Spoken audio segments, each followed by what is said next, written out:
Happy OONSDAY, guys. Look at this. We're picking berries out in a berry field.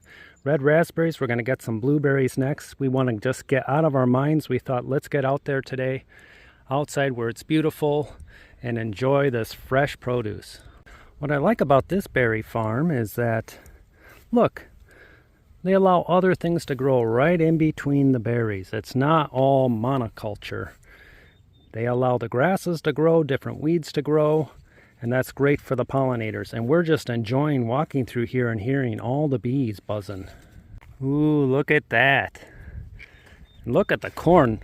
We've had a lot of rain this year in Wisconsin, and the corn is up there nice and high.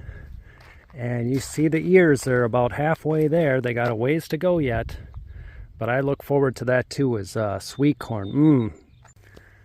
So as a kid, I used to spend summers up in northern Wisconsin with my grandparents, and there were lots of wild red raspberries and blackberries. And I would take long walks to be out in nature, and I used to play a game. It was like a video game.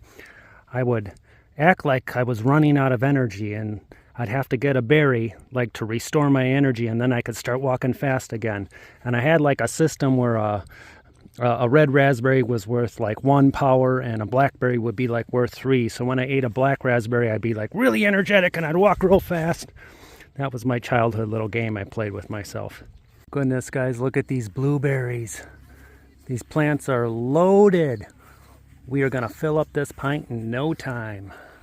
Can you imagine if my backyard was full of these bushes and raspberry bushes? I'm having some ideas. So what's awesome is all the birds are coming in and just engorging themselves on these blueberries. I've seen a cedar waxwing, a lot of baby robins. I saw a Baltimore oriole. There's a starling. It is just a feast. Look how much is on the ground. You know, that's the thing. You start picking them, and for every one you pick, there's 5 that are falling. You're going, well, when it falls on the ground, is it free? Can I just eat it now? Oh, I hear the cow. I'm hoping to see him, but I'm thinking he just moved on. Well, this here is hickory nuts, guys. This is a shagbark hickory tree. It puts out a lot of nuts, and I'm real fortunate in the woods by my house. We've got these and black walnuts and acorns, which the raccoons eat, and definitely the squirrels and chipmunks. Looks like someone gave you a haircut. Huh. If anyone needs practice, this is where it's at. Come on.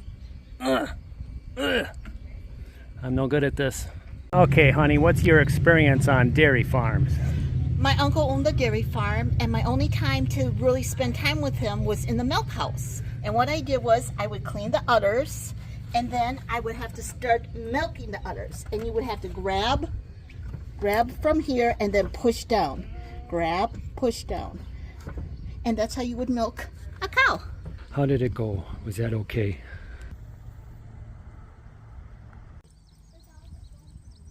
See that out there, guys? Large wooden poles erected by Native Americans long ago with a big mound in the middle. There was an Indian city in there before Europeans ever showed up on this continent. And this is very significant in the state of Wisconsin. We're going to check it out. This is one where I think just the pictures alone really tell the story of the complexity of the people that inhabited this area. It kind of diminishes our simple ideas of teepees in the Great Plains and shows a much more sophisticated society, something closer to what the Mayans may have had and the Aztecs.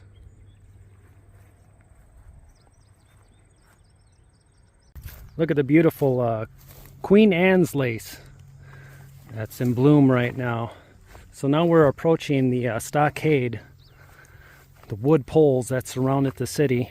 For those of you who are familiar with the UNESCO site Cahokia, the Indian city in St. Louis, this is a smaller version of that in our state of Wisconsin, and probably influenced the builders at Aztalan here. That's the name of this place.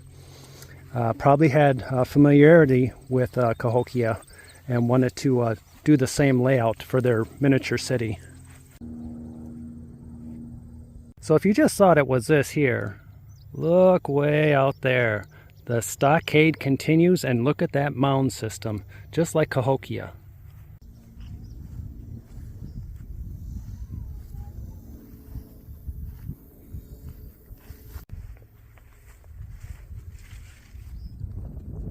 So this here is a staghorn sumac, and you can make a lemonade out of this actually. You can cut these off, put it in a paper towel, strain some cold water over it, or you could even make like a tea bag out of it with paper towels and let it soak in the cold water, and you'll have a delicious summer drink.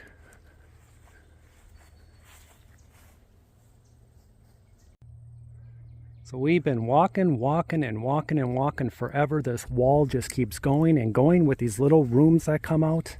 This was a massive city. It just doesn't end, this wall. Look at this. It butts up right to a river, the Crawfish River. And I fished this river and caught a catfish out of here. Boy, I hear thunder in the distance, guys. Hopefully I can keep filming before this storm rolls in and gets us wet. What a beautiful location for a town. So picture this. 7,000 of these giant posts placed into the ground. And then they would weave branches and grasses and then cover it with a plaster to make a wall, just a gigantic wall like a medieval castle. And this is long before Europeans were ever here to influence any thinking like that. And then these giant mounds, these giant platforms that were built, constructed by moving incredible amount of tons of dirt and soil. Let's go check out these mounds. So why the need for this giant wall? Well, there's suggestions and archaeological finds of a body here that had an arrow point in the skull, that there could have been warfare with surrounding tribes. So this was a protection system for their city, which was inside this whole area, all the way out to that other mound with the other stockade. Okay, we're on top of the north mound. The platform, it's flat. If you see the south mound, it's a two-tier system, even higher up than this one. So okay guys, just the briefest summary of Aztalan. I recommend if you're in Wisconsin and you're interested in Native American culture and history, this is definitely worth your time. It's a highly significant site in North America. Look at the mounds out in the distance there. So with this Queen Anne's lace, I was actually told in the past that the seeds were utilized by Native women as birth control. Someone climbed up to the top of the second tier platform. The southern end, they're enjoying themselves. Just incredible. Man, it feels like it's a half mile in length. We cheated. We drove to the other end. It's kind of hot and muggy. Okay, so my wife is looking at this here. The trail's underwater. We can't quite make it to the river.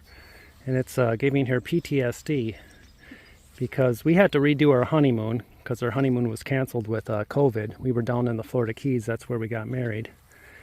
And, ooh, a snake. I think I saw a snake going in the water. And I had looked on Google Maps to find access to the ocean where a house used to exist.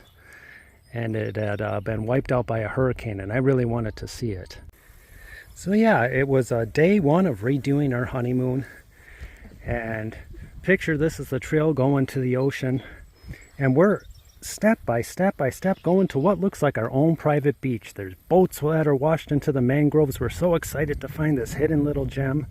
And then all of a sudden, my wife goes foomp down to her knees in quicksand. It must have been the seaweed was all disintegrated with sand over it, and she stepped, and it was just horrific. And having watched all these episodes on the Discovery Channel of I Shouldn't Be Alive and Bear Grylls, I told her, just don't move, don't struggle, you're going to make it worse for yourself. And she had to hand me her purse. That was like her first thought. Kate Spade. Your Kate Spade purse. And she hands me that. I set that to the side, and then I have her lay down, and I pull on her, and she comes out a big muddy mess. Still with shoes on. She still kept her shoes on, which was amazing, and she had white shoes on that were now black shoes. Very memorable moment. So she's seeing this and she's saying, "We are not going any farther, sir." You forgot to say something. What's that? I asked, how was my Kate Spade purse? Yeah, of all things on her mind was her purse. How's my precious purse? And she was shaking like a leaf.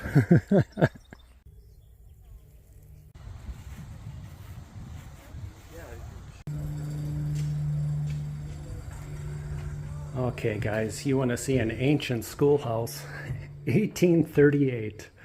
Can you picture sitting in here? This is like Little House on the Prairie style. Oh my goodness. And here's the chalkboard. Their lettering was so good back then. I'm horrible. I don't know about you guys. My penmanship is no good. This is incredible. So you'll see a lot of this throughout Wisconsin is pictures of the great harvest. All these pictures of catching a ton of fish, killing a bunch of pheasants, shooting a bunch of deer. Back then people just thought it was endless nature. You could just take away, and we've since learned that's not the case. In Wisconsin, on the Mississippi River, I've stood in the exact same spot where the very last passenger pigeon was spotted. They once thought they were endlessly plentiful, that they would never run out because it would be like a dark cloud flying over you when the passenger pigeons flock together. But now there's none left.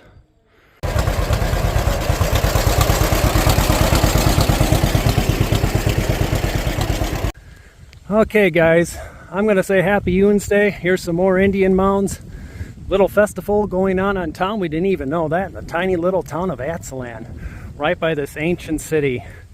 And so yeah, my wife and I are trying to hold our heads high, not let this bad news get to us too bad today, and just have a break from worrying and thinking about it.